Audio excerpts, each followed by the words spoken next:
Amid deteriorating India-Canada ties, India has halted its visa services to Canadian citizens. Both countries had earlier expelled senior diplomats following Canadian Prime Minister Justin Trudeau's allegation of Indian government's link to the killing of Khalistani Tiger Force Chief Hardeep Singh Nijjar.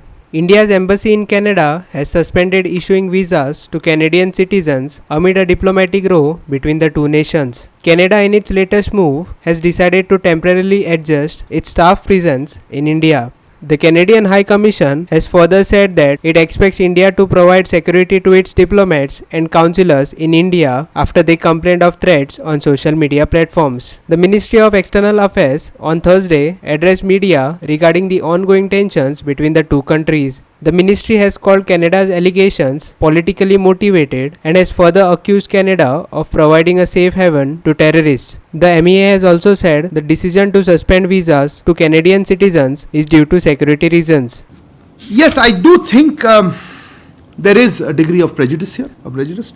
They have made the allegations, they have taken action on them. To us, it seems or it appears that these allegations by the government of Canada are primarily politically driven.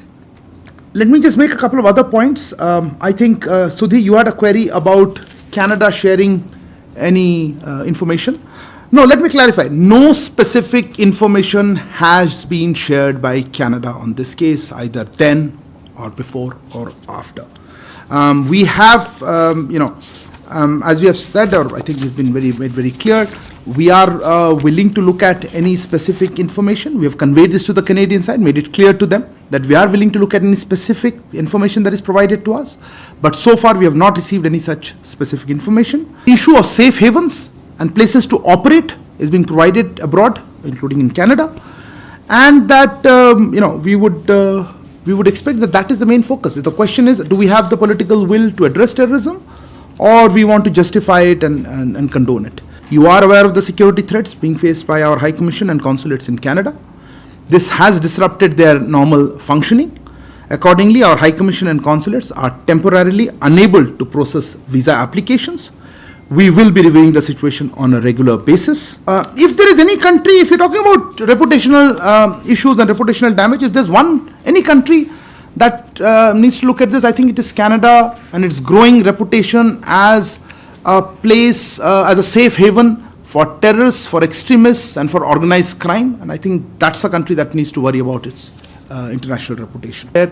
Look, I think the issue is larger. As I mentioned, this is not about individual groups or this group. I don't think that is how we are looking at it at all. I think, Neville, your question was also that. I think we should look at it on a larger issue of there are elements linked to organized crime, linked to terrorists, secessionists, or extremists who are operating freely. They're being politically condoned. They seem to have a free run. And we would expect that the Canadian government take action against that. As regards the Indian origin or Indian community or Indian diaspora, look, I think they've been speaking out very clearly.